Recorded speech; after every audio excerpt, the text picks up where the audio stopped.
Eu não estou dizendo para você ficar com os pecados das pessoas de dentro da igreja, que são vários. Eu estou dizendo para você ficar com a igreja que é Cristo. Veja, você está falando de pessoas que não estão reconhecendo a igreja de Cristo. Isso é algo muito sério. Algo muito sério.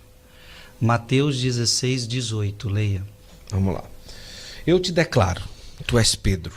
Eu te declaro, eu, Jesus Cristo, eu te declaro. Isso é olha que lindo, isso é uma declaração de Deus. Eu te declaro. Ele está falando para um homem. Não está falando para ele mesmo, ele está falando para um homem. E eu te declaro, tu és Pedro, e sobre esta pedra edificarei a minha igreja. Quando é que a gente parou de acreditar nisso? Quando é que a gente parou de acreditar que em Pedro está a igreja de Cristo? Pedro, depois daqui, vai negar. Pecado gravíssimo. Gravíssimo. Então, desde quando a gente começou a acreditar que papas não terão pecados? Na história da igreja, a gente... Sim.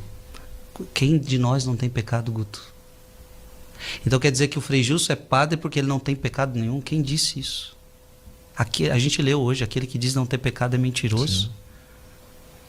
Então quando é que a gente deixou de acreditar que na pessoa de Pedro está a igreja que ele fundou? Tá, que está escrito aqui, é o próprio Jesus que falou.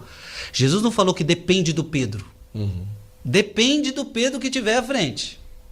A minha igreja vai estar à frente, mas depende do Pedro. Não está escrito isso aqui. Isso é palavra de Cristo. Isso é palavra séria. Continua. Tu és Pedro, e sobre esta pedra edificarei a minha igreja. Minha. É dele. As portas do inferno não prevalecerão contra ela. Eu vou deixar de acreditar nisso? Primeiro, a minha igreja está sobre Pedro.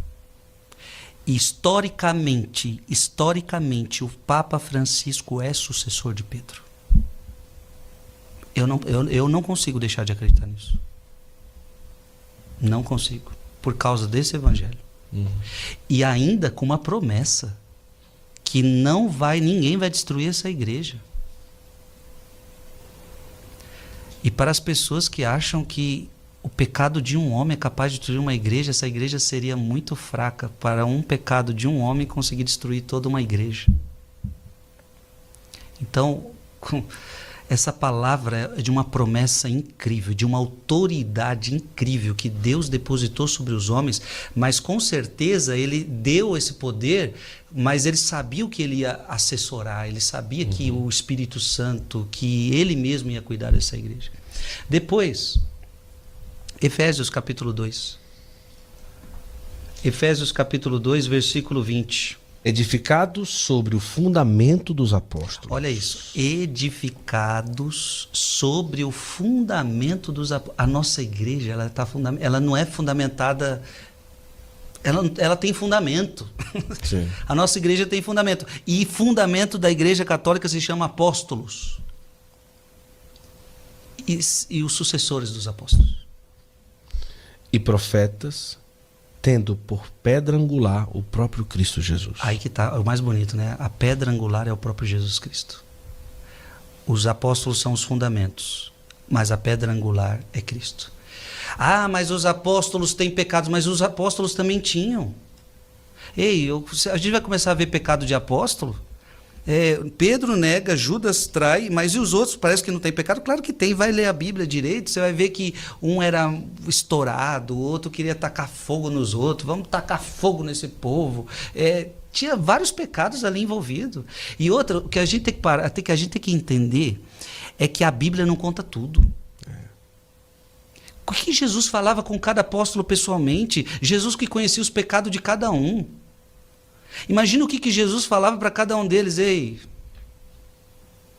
você tem tendência a ser mentiroso. Sim. Será que Jesus, o que Jesus conversava? Jesus atendia a confissão desses homens.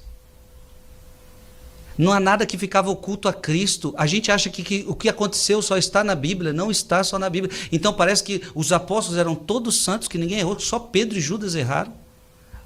E só o que está escrito... Não, tem muita coisa que não foi escrita. O próprio Evangelho está escrito isso. João, o último os últimos capítulos da Bíblia, nem tudo está escrito na Bíblia, mas nos permite imaginar que esses homens foram falhos, mas em nenhum momento Jesus deixou de acreditar numa igreja fundamentada em homens, mas que ele é a pedra angular, é por isso que não desmorona, Guto.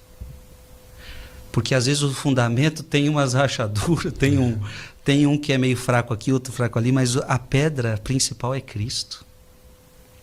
Quando é que a gente deixou de acreditar nisso? Aí, Guto, eu vou deixar de acreditar em Bíblia, vou deixar de acreditar numa tradição tão forte para acreditar numa criatura que nasceu há 50 anos atrás, ou há 20 anos atrás. Tem coisa que você está falando que vem de jovenzinho. 16 anos atrás nasceu e já está achando o dono da verdade. E aí, para terminar, vamos ler 1 Timóteo, capítulo 3.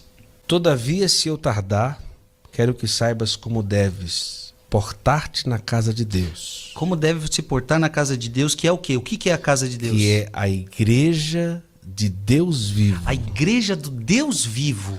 Coluna e sustentáculo da verdade. Coluna e sustentáculo. Olha o que é a igreja, Guto. A igreja é coluna e sustentáculo da verdade, apoiada sobre os homens.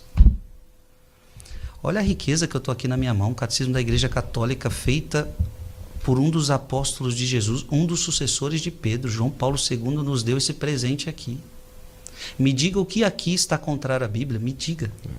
O que aqui está contrário à palavra de Deus? Isso aqui tem tradição, aqui tem tradição pura. Se você for pegar aqui, é bonito ver vários textos aqui de acordo com a Bíblia, de acordo com a tradição apostólica. Cita textos de Santo Irineu, um dos primeiros padres apostólicos, e vários outros. Meu Deus, como é que eu vou ignorar tudo isso? Então, eu diria para todas as pessoas, fique com a igreja. Fique com a igreja. Eu não estou dizendo para você ficar com os pecados das pessoas de dentro da igreja, que são vários. Eu estou dizendo para você ficar com a igreja que é Cristo. Essa igreja que nós estamos lendo aqui, mas que está fundamentada sobre pessoas humanas.